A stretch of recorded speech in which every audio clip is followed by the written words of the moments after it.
Kalau ada air ataupun takungan ataupun di tali-tali air ataupun di tasik-tasik, dekat sinilah tumbuhan ni membiak.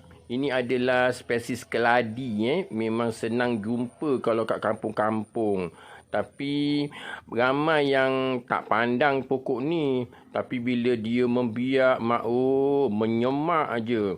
Dengan dia punya daun hijau berkilat seperti lilin dan juga bunga dia warna ungu manis. Memang melecak-lecak tumbuh.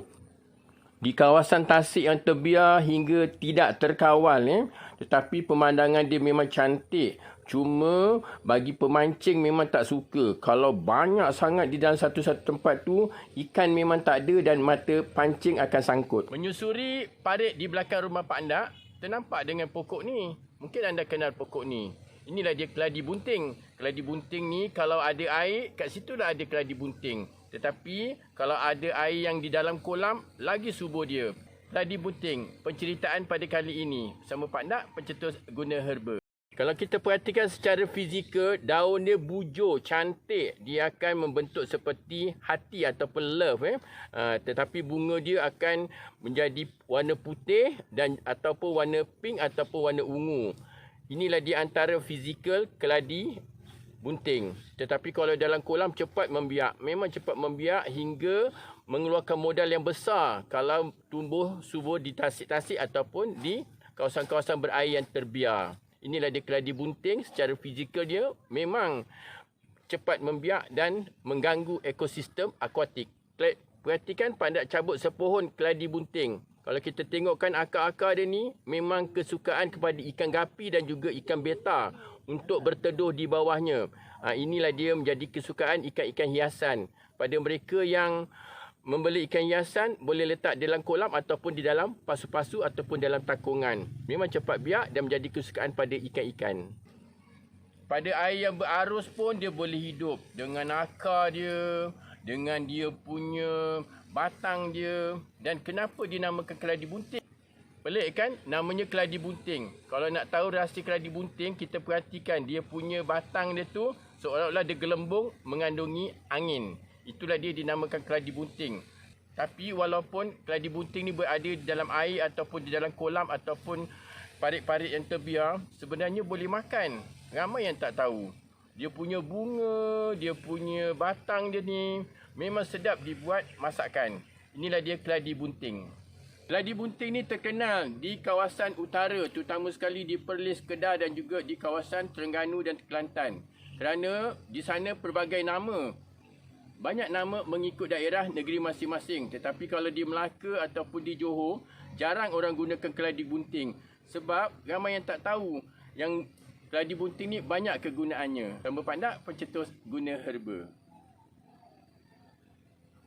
Ada yang panggil ulam kemayung, ada yang panggil keladi bakuk, ada juga yang dipanggil keladi bunting. Macam-macam nama. Kadang-kadang nama yang pelik-pelik dan juga ada nama tempat kemayung menggunakan nama keladi bunting. Inilah dia istimewa keladi bunting yang terdapat di Malaysia.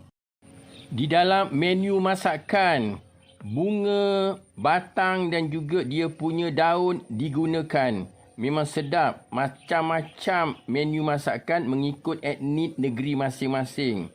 Dan bagi peternak kambing dan juga itik, mereka celur dulu keladi bunting ni, kemudian diracik-racik-racik, dibagikan kepada ternakan. Begitu juga pada haiwan-haiwan yang nak bunting dan juga untuk mengawan, memang makan keladi bunting ni. Mungkin enak kot, itu sebabnya memberi satu zat kepada haiwan dan juga kepada manusia. Tetapi bagi manusia memang gunakan keladi bunting ni di dalam masakan. Tiada khasiat lain, hanya yang digunakan sebagai sayur. Kerana keladi ni diibarat seperti sayur. Itu yang sedap tu kalau kita makan buat ulam. Inilah di antara istimewanya keladi bunting yang tumbuh melata di kawasan berair. Tetapi memang sedap kalau kita jadikan dia sebagai menu masakan.